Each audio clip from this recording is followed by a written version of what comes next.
Well, if you wanted to see the spot where the very first president of the United States was inaugurated, you have to travel a couple hundred miles north of Washington, D.C. George Washington actually took his first oath of office as president in Lower Manhattan on Wall Street in a spot that is now commemorated for that historic moment. For what turned out to be a brief, shining moment, New York City was the first capital of the United States of America for a little over a year.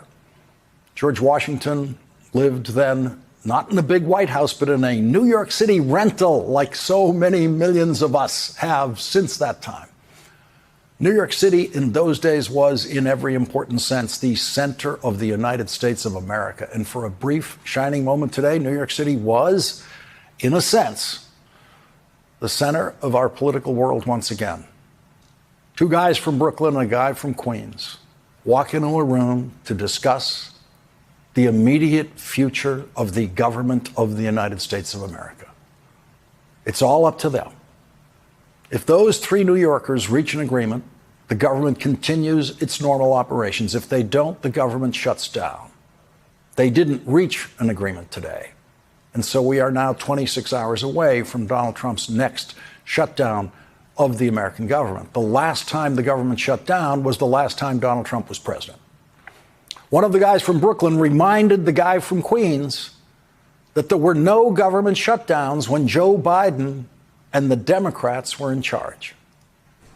When I was leader, we negotiated 4 times with Republicans, and we never had a shutdown. And so it's up to the Republicans whether they want to shut down or not. The two guys from Brooklyn tried to explain to the guy from Queens that he was hurting people who cannot afford dramatic increases in their health insurance costs. But trying to explain that to the guy from Queens isn't easy because he doesn't know those people who struggle with the cost of health care. The guys from Brooklyn went to local Brooklyn public schools. Chuck Schumer, now the Democratic leader of the United States Senate, is a proud graduate of James Madison High School on Bedford Avenue in Brooklyn. Hakeem Jeffries, now the Democratic leader of the United States House of Representatives, is a proud graduate of Midwood High School on Bedford Avenue, about 10 blocks north of Chuck Schumer's high school.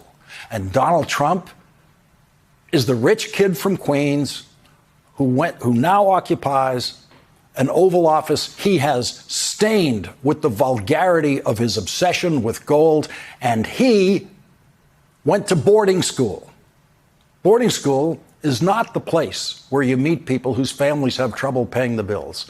The golf courses where Donald Trump spends his weekends, including this weekend, when he could have been working on funding the government, are not the kinds of places where Donald Trump's going to meet people who have trouble paying for their health insurance. He laid out to the president some of the consequences of what's happening in health care. And by his face and by the way he looked, I think he heard about them for the first time. The closing of rural hospitals. The fact that so many clinics are closing. And I don't know if he knew this before. Of course he heard it for the first time. Of course he couldn't possibly have known it before. Or he would have taken the situation more seriously, right? He wouldn't have spent the weekend doing absolutely no governing work whatsoever. He wouldn't have canceled the first meeting that he had scheduled with those two guys from Brooklyn last week. Would Donald Trump have spent Saturday slumped in a golf cart, exhausted, while playing golf with his granddaughter?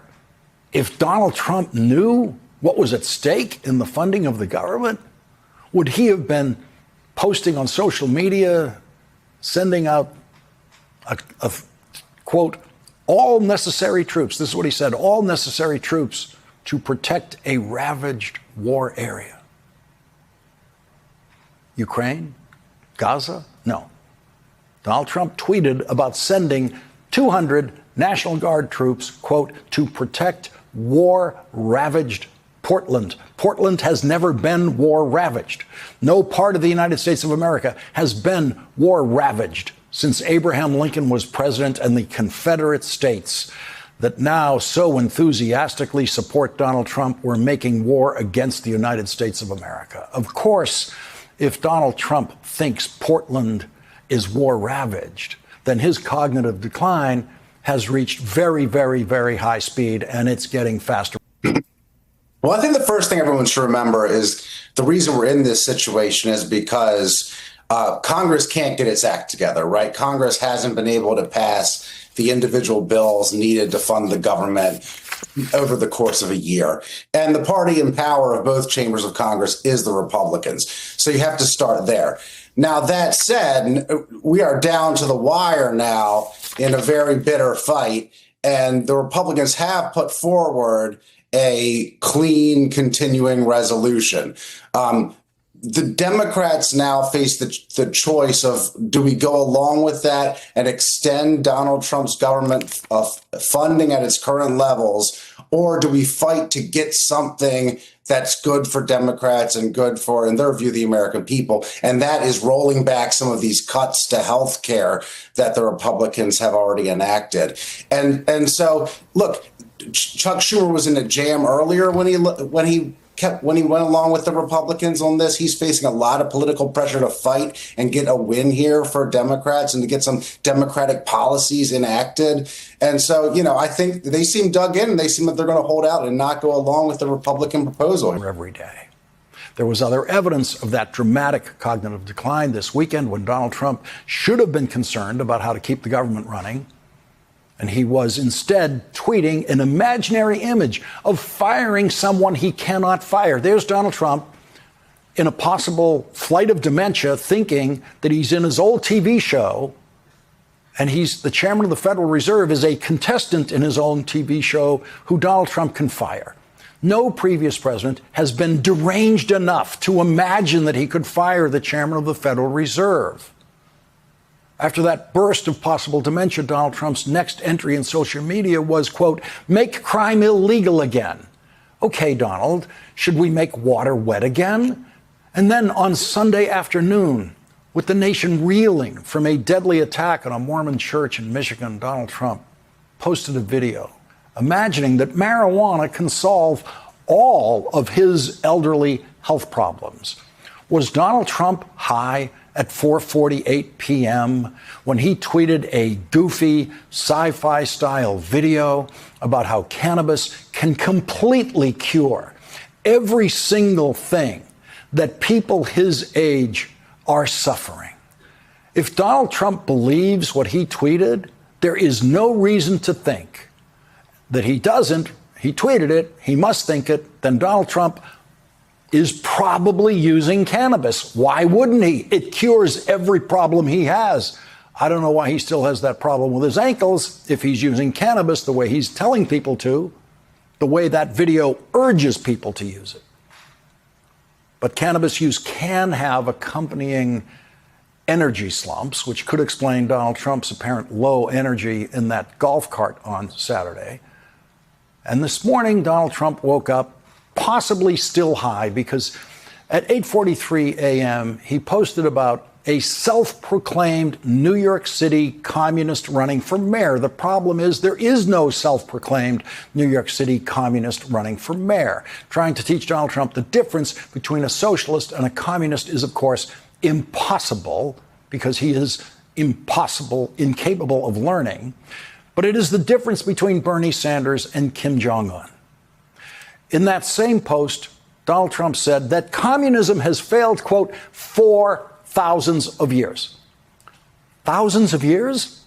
Communism is just a few decades older than Donald Trump, and he thinks it's been here for thousands of years. How high do you have to be to think communism has been around for thousands of years? How do you talk to that man? How do you negotiate with that man? Most of us think it's impossible. But someone has to do it. And someone has to do it because lives are at stake. Someone has to do it because in a matter of days, some people are going to see their health insurance costs go up by thousands of dollars that they cannot afford. Those people desperately need someone, anyone, to talk to Donald Trump. And today, our first guest did exactly that. Republicans control the House, Republicans control the Senate, and Donald Trump is the president. The government shuts down.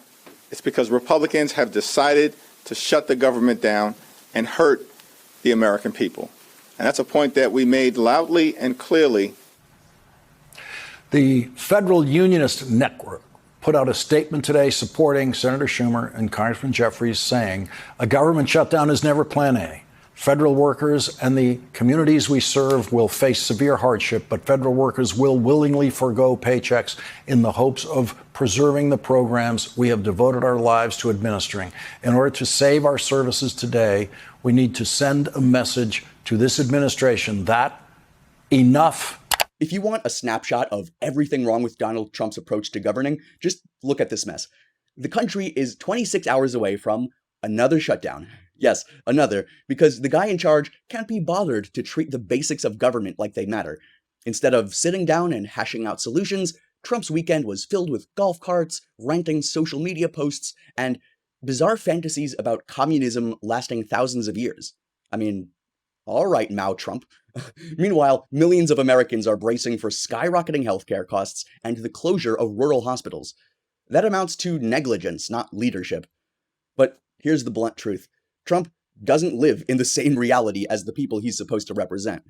Schumer and Jeffries grew up in Brooklyn public schools, surrounded by working families who knew what it meant to stretch a paycheck. Trump grew up in Queens, but his bubble was gold-plated. Boarding schools, private clubs, golf courses, those are his touchstones. So when he's told that families can't afford another $1,000 spike in health insurance, his blank stare says it all. He has never had to choose between groceries and premiums. He completely fails to understand, and even more troubling, he shows no interest in understanding at all. He does not care.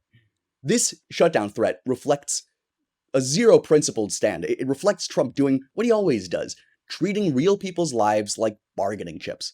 Federal workers will go without pay. Families will see their costs climb. Communities will lose access to needed hospitals and clinics. And what comes from Trump in response? Posting deepfakes and calling Portland a war zone. The behavior borders on clownish. I think it is clownish. And it just veers into dangerous. It is dangerous.